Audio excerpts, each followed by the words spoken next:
yaklaşık 20 yıllık bir organize sanayi bölgesidir. 2000 yılına beri faaliyet gösteren Adıyaman'ın ekmek kapısıdır. Hem istihdam, hem üretim, hem ihracatta Adıyaman'daki en önemli fabrikalarımız, tesislerimiz burada yer almaktadır. Şu anda 126 tane fabrikamız faaliyette. Bu yaklaşık olarak 14 bin kişiyi istihdam etmektedir. Yıllık ortalama 800 ile 900 milyon dolar arasında ihracatı bulunmaktadır. Adıyaman o sefer denildiği zaman iki tane tesisimizden biri Orta Doğu'nun en büyük kapalı alanına sahip Sanko Holding'e ait iplik fabrikası. Diğeri Vetal'a ait olan Avrupa'nın da en büyüğü aşı üretim merkezi. Adıyaman'da gelişmeler iyi düzeyde. Ancak tabii ki ülke ekonomisinin zaman zaman sıkıntılara girmesiyle birlikte bizler de etkilenmekteyiz. Yalnız sanayici hiçbir zaman şeyi düşünmez, krizi şunu bunu düşünmez, yatırımına devam eder. Ama yatırımlara devam ederken bir kısmı dökülür, bir kısmı ayakta kalır. İnşallah buradakiler de hep ayakta kalanlar arasında olacaktır. Bu son çıkan tesisini taşıma amacıyla 5 yıl süreyle 100 kişinin üzerinde eleman çalıştıranlar 6. bölge teşviklerine yararlanır. 100 kişinin üzerinde 3 yıl boyunca çalıştıranlar bu sefer ne oluyor? 10 yıl süreyle 6. bölge teşviklerinden yararlanıyorlar. Bu da bizim için güzel bir teşviktir. Dışarıdaki hemşerilerimizi bekliyoruz. Şu anda her ne kadar arsa sıkıntımız var ise de biz şu anda proje çalışmalarını yapıyoruz. İnşallah bir ay içerisinde bakanlığa sunacağız. Bu arsa sıkıntısını da gidereceğiz.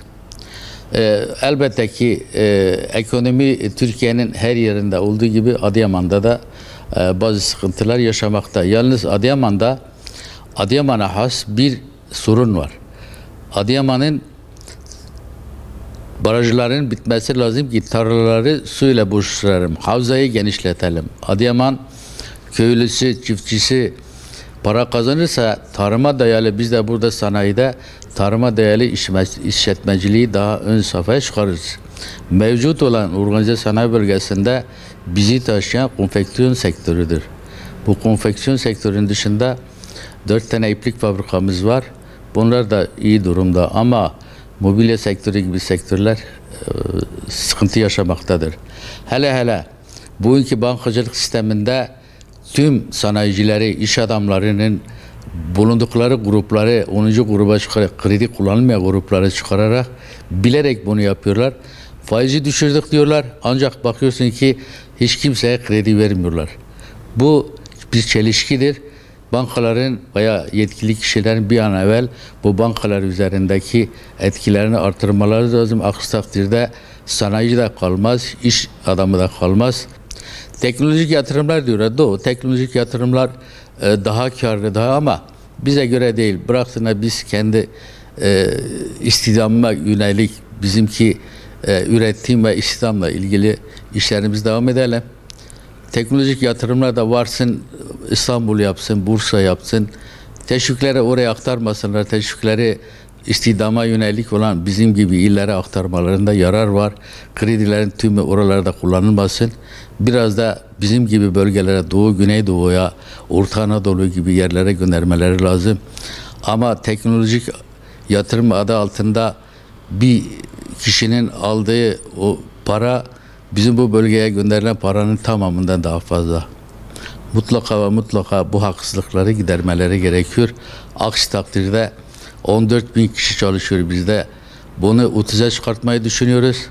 Bu 14 bin kişi 5 bine inmesin. Temennimiz budur. SGK primleri elbette ki 6. bölge teşviklerinde yasa çıktıktan sonra işletmeyi yapanlara veriliyor. Ancak daha önce çalışanlar yararlanmıyor.